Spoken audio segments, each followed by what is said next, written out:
পশ্চিমবঙ্গ মাদ্রাসা শিক্ষা পর্ষদ থেকে যে টেস্ট পেপারটি আমরা সমাধান করছিলাম, সেই টেস্ট পেপারের সমাধানের পরবর্তী সেট নিয়ে এসেছি। আজকে যে সেটটি করাবো সেটি হচ্ছে জীবনবিজ্ঞানের সেট। সেট নাম্বার কত আর পৃষ্ঠা নাম্বারটা কত সেটা দেখে নাও। 310। তাহলে পৃষ্ঠা নাম্বার হচ্ছে 310 আর সেট নাম্বারটা হচ্ছে, দেখো সেট নাম্বারটা কত একটু দেখে নিই, ওয়েট। সেট নাম্বারটা বলা যায় 6 নম্বর, ঠিক আছে? তাহলে এটা হচ্ছে 6 নম্বর সেট। এই দুটো জিনিস তোমরা একটু দেখে নাও। আর একটা গুরুত্বপূর্ণ অ্যানাউন্সমেন্ট যেটা করতে চলেছি, বা এর আগের ভিডিওতেও বলেছি, যে তোমাদের ইতিহাসের, ভূগোলের আর ইতিহাসের যে সাবপার্ট ইসলামের ইতিহাস, এই 3টে পিডিএফ আমি পেইড পিডিএফ তৈরি করছি। কারণ আমার যে এক কথায় টিম বলতে পারো, 2-3 জন মিলে আমরা খাটছি, তারা অবশ্যই চেষ্টা করছে দুদিনের মধ্যে তোমাদের ইতিহাস, ভূগোল আর ইসলামের ইতিহাসের পিডিএফগুলো নামিয়ে দেওয়ার। 2 নাম্বারের সহ 2 নাম্বারেরগুলো চেষ্টা করছি, কিন্তু আগে তোমাদেরকে দেওয়া হবে বড়গুলো, 4 নম্বর এবং 8 নম্বর, ঠিক আছে? সেগুলো তোমরা হোয়াটসঅ্যাপ গ্রুপে যুক্ত হয়ে যাও। আমাদের হোয়াটসঅ্যাপ গ্রুপে অবশ্যই তোমরা পেয়ে যাবে। আর হোয়াটসঅ্যাপ গ্রুপ কোথায় পাবে? দেখো, অনেক ভিডিওর কমেন্টে আমি পিন করে রেখেছি, পিন, যাতে তোমাদের খুঁজে বেড়াতে না হয়, ঠিক আছে? ওখানে গিয়ে পিনে ক্লিক করো, দেখো ওখানে অবশ্যই লিঙ্কটা ডিরেক্ট চলে আসবে। হোয়াটসঅ্যাপ গ্রুপে যুক্ত হয়ে যাও। বেশ, চলো আজকে আমরা জীবনবিজ্ঞানের তাহলে সমাধান করি। আর যারা অবশ্যই চ্যানেলটিতে নতুন, তারা তো সাবস্ক্রাইব করবে, এটা আর বলার কিছু নেই। তোমরা এতদিন সাথে রয়েছে, আশা করি আরও থাকবে। প্রথম প্রশ্ন হচ্ছে, নিচের কোন জোড়াটি সঠিক নির্বাচন করো। সঠিক বলেছে এখানে অক্সিটোসিন আর পিটুইটারির যে পশ্চাৎখণ্ড, সেটা অপশন সি। 2 নম্বরে বলেছে যে পার্থক্যগুলি বিবেচনা করতে হবে, কার সাথে? মস্তিষ্কের সাথে সূচনাকাণ্ড, এবং কোনটি সঠিক সেটা বেছে নিতে হবে। এর মধ্যে 1 আর 4 সঠিক, ঠিক আছে? অর্থাৎ করটির মধ্যে থাকে, মেরুদণ্ডের নিউরাল ক্যানেলের মধ্যে থাকে।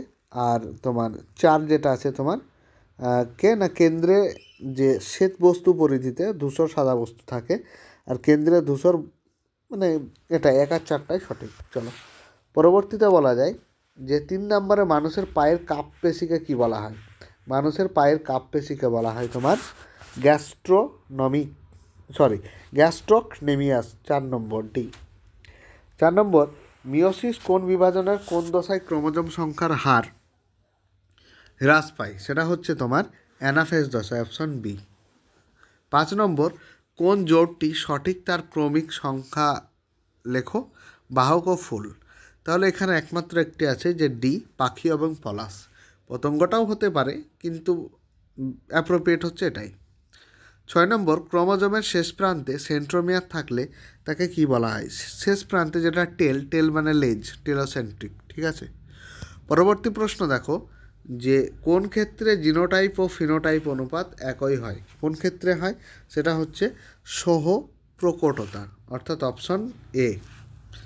8 নম্বর, একটি সংকর দীর্ঘ এবং বিশুদ্ধ খর্ব মটর গাছের পরাগ মিলনে যে বীজ পাওয়া যায় তাকে কি বলা হয়?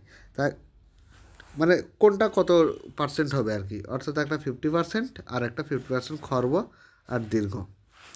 9 নম্বর, একজন বর্ণান্ধ মহিলার সঙ্গে একজন স্বাভাবিক পুরুষের বিয়ে হলে তাদের কীরূপ সন্ততি জন্মাবে? দেখো, এখানে একটা কথা বলি, সবগুলোই স্বাভাবিক জন্মাবে, ঠিক আছে? সবগুলোই স্বাভাবিক, অর্থাৎ এখানে 100% স্বাভাবিক জন্মাবে। যেহেতু এখানে 100% নেই, সেহেতু আমরা সব থেকে বড়োটা নিয়ে কাজ করতেও পারি, ঠিক আছে? যেহেতু এখানে 100% নেই, কিন্তু হওয়া দরকার ছিল 100%, ঠিক আছে? চলো পরবর্তী প্রশ্ন, রাসায়নিক বিবর্তনবাদের স্রষ্টা, এর আগের আমরা এতে করেছি, সেটা হচ্ছে হ্যালডেন আর ওপারিন, দুজনেই। আধুনিক ঘোড়া কি? দেখো, এই জিনিসটাই তোমরা এত কেন বিচলিত হচ্ছ বা এত কেন পথভ্রষ্ট হচ্ছ আমি বুঝতে পারছি না। যেখানে সব জায়গায় দেখাচ্ছে যে আধুনিক ঘোড়া হচ্ছে ইকুয়াস, আর প্রাচীন ঘোড়া হচ্ছে, সেটা হচ্ছে ইওহিপ্পাস। অনেক ইউটিউব চ্যানেল আছে, তারাও বিভ্রান্ত করছে ব্যাপারটা, যে আধুনিক ঘোড়া বলছে ইওহিপ্পাস। এটা হতেই পারে না, কারণ তুমি গুগল চেক করো, বই চেক করো, সবেই তো বলছে যে আধুনিক ঘোড়া হচ্ছে ইকুয়াস। তাহলে তোমরা এটা নিয়ে কেন মাথা খারাপ করছো? অনেকের কমেন্টে দেখছি স্যার এটা ভুল বলছেন। আরে দেখো, তুমি আগে যাচাই করো, ভুল হতে পারে ঠিক আছে মেনে নিলাম, কিন্তু যাচাই করো, ঠিক আছে। বেশ, 12 নম্বর চলো। সরীসৃপ ও স্তন্যপায়ী প্রাণীর সংযোগী প্রাণীটি হলো কোনটা? সেটা হচ্ছে প্লাটিপাস, অপশন বি। পরবর্তী প্রশ্ন, কোনটি নাইট্রোজেন সংবন্ধনকারী ব্যাকটেরিয়া নয়? সেটা হচ্ছে ক্লস্ট্রিডিয়াম, অপশন ডি। চলো পরবর্তী প্রশ্ন দেখি। 311 নম্বর পেজ। 311 নম্বর পেজ হচ্ছে সমগ্র পৃথিবীতে স্থলজ হটস্পট কয়টি? সেটা হচ্ছে অপশন সি, 34টি। 15 নম্বর, নিচের কোনটি ইনসিটু সংরক্ষণ? ইনসিটু সংরক্ষণ যেটা হচ্ছে সেটা হচ্ছে তোমার জাতীয় উদ্যান, অর্থাৎ ন্যাশনাল পার্ক। চলো বিভাগ ক্ষয়ে চলো। যে প্রথমে কি বলেছে যে 21টি প্রশ্ন করতে হবে 26টির মধ্যে। তাহলে প্রথমে চলো যে ড্যাশ হলো স্নায়ুকোষের সবচেয়ে ক্ষুদ্র শাখান্বিত প্রবর্ধক। এটা কোনটা হবে? এটা হয়ে যাবে তোমার ডেনড্রাইট। তাহলে উত্তরটি উপরে লিখে দিচ্ছি, ডেনড্রাইট, দয়রা ফেলা আঁকা হর্ষইট, ডেনড্রাইট। পরবর্তী প্রশ্ন, ড্যাশ কোষ বিভাজনে বেমতন্তু ও ক্রোমোজোম গঠিত হয় না? কোনটাই হয় না? এটা হচ্ছে অ্যামাইটোসিস, ঠিক আছে,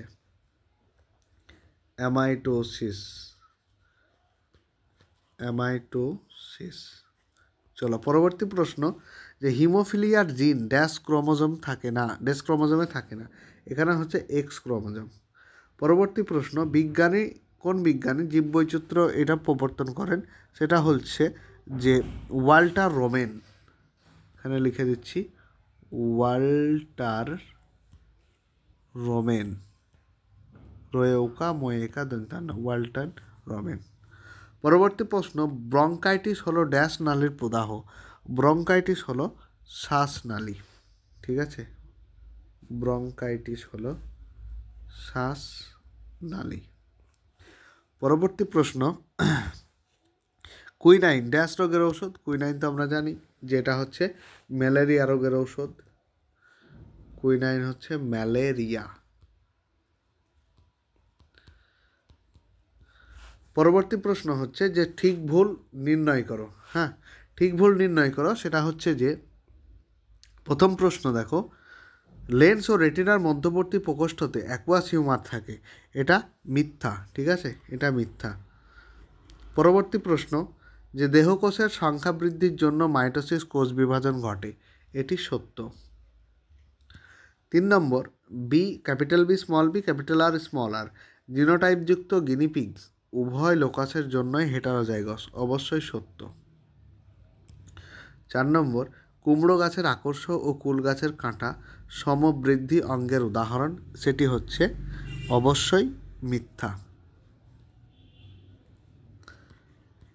পরবর্তী প্রশ্ন, JFM অর্থাৎ জয়েন্ট ফরেস্ট ম্যানেজমেন্ট, এটা ভারত সরকারের একটি সংস্থা, অবশ্যই সত্য। পরবর্তী প্রশ্ন, অপটিক স্নায়ু হলো মিশ্র স্নায়ু, সেটি হচ্ছে মিথ্যা। এর আগের দিন তোমাদেরকে একটা চ্যাট দেখিয়েছিলাম, সেই চ্যাটটি হচ্ছে সাবস্ক্রাইব করা এবং না করা, ঠিক আছে। হয়তো খুব দু একজন করেছো, সেটা খুবই নগণ্য। আবারও তোমাদেরকে চ্যাটটা দেখাচ্ছি, তোমরা দেখে নাও। দেখো কি বলেছিলাম, যে তখনও যে হাল ছিল এখনও হয়তো কিছুটা পার্সেন্টে ফারাক হয়েছে, ঠিক আছে। তোমরা এখনও সেই সাবস্ক্রাইব না করেই দেখছো, যাই বা হোক, এতে আর কি বলা যাবে, তোমরা বলে বলে শুনছো না যেহেতু, কি আর করা যাবে, তোমাদের এইগুলো দেখতে হবে। হয়তো পয়সা লাগলে যে না সাবস্ক্রাইব করতে 10 টাকা 20 টাকা করে লাগছে, করবো না, ঠিক আছে, ছেড়ে দাও, ঠিক আছে, আমরাও মেনে নিই। কিন্তু তোমরা সাবস্ক্রাইব করলে তো আমাদেরই ভিডিও বানাতে আমরা বেশি উৎসাহিত হয়, সেটা কেন বুঝছো না তোমরা? তো যাই হোক, তোমরা ইচ্ছে হলে করো, না ইচ্ছে হলে না করো, কি আর করা যাবে। চলো আমরা আমাদের উপকার যতটুকু করা দরকার করে দিই তোমাদের স্বার্থের জন্য। চলো এরপর আমরা ছকটি করব। ছকটি কোনটি করব? প্রথমে অশ্রুতে উপস্থিত মানে চোখের জলে উপস্থিত জীবাণু কোনটা থাকে? সেটা তো আমরা সবাই জানি যে লাইসোজেম থাকে। তারপর উইডিসাইড হরমোন সেটা হচ্ছে তোমার 2,4-D, এর আগের এতে পড়েছিলাম 2,4-D। তারপর তামাকে ধোঁয়ার উপস্থিত এটি কোনটি হবে? এটি হয়ে যাবে তোমার একদম বেঞ্জাপাইরিন, ঠিক আছে, এ। খর্বধাবকটা কী হবে? এটা হয়ে যাবে তোমার কচুরিপানা। তারপর ভূনিম্নস্থ কাণ্ড, এটা কোনটা হয়ে যাবে? এটা হয়ে যাবে আলু, মানে মাটির নিচে যে কাণ্ড থাকে। পরে দেখো বাস্তুতন্ত্রে ক্ষয়, বাস্তুতন্ত্রে ক্ষয়টা কী হবে? না এটি হয়ে যাবে তোমার অরণ্য ধ্বংস। ঠিক আছে, চলো পরবর্তী প্রশ্ন দেখো, যে বিসদৃশ্য শব্দটি বেছে নিয়ে লেখো, একটু তাড়াতাড়ি যাচ্ছে এগুলো। ঠিক আছে, সেটা হবে তোমার রাইবোজ শর্করা। 2 নম্বর দেখো, উদ্ভিদের মুকুল ও বীজের সুপ্তদশা ভঙ্গকারী হরমোনটির নাম কি? এটা তো জানোই কম বেশি সবাই, জিব্বারেলিন। জিব্বারেলিন। পরবর্তী প্রশ্ন, নিচের প্রথম জোড়াটির সম্পর্ক বুঝে দ্বিতীয় জোড়াটি করতে হবে। ঠিক আছে, লাল বর্ণান্ধতা আমরা জানি প্রোটানোপিয়া, কিন্তু সবুজ বর্ণান্ধতা এর আগে বারবার আমরা সেটা বলেছি, সেটা হচ্ছে ডিউটেরানোপিয়া। তাহলে তোমরা লিখে নেবে ডিউটেরানোপিয়া। ঠিক আছে, চলো পরবর্তীতে অন্তর্গত বিষয়টি খুঁজে বের করো অমিল। ঠিক আছে, এখানে অমিল যেটি হবে সেটি হয়ে যাবে ডারউইনবাদ। ঠিক আছে, পরবর্তীতে সুন্দরী পাতার ত্বকে অবস্থিত লবণ গ্রন্থির ভূমিকা কী? লবণ গ্রন্থির ভূমিকা কী করে? তোমার করবে অতিরিক্ত লবণটা নিঃসরণ করবে, তাহলে লিখবে যে অতিরিক্ত লবণ নিঃসরণ করা কাজ। ঠিক আছে, নিঃসরণ করে। 6 নম্বর হচ্ছে একটি অটোজম বাহিত রোগের নাম। অটোজম বাহিত অনেকে আছে, তার মধ্যে থ্যালাসেমিয়া একটা কমন, যেটা থ্যালাসেমিয়া।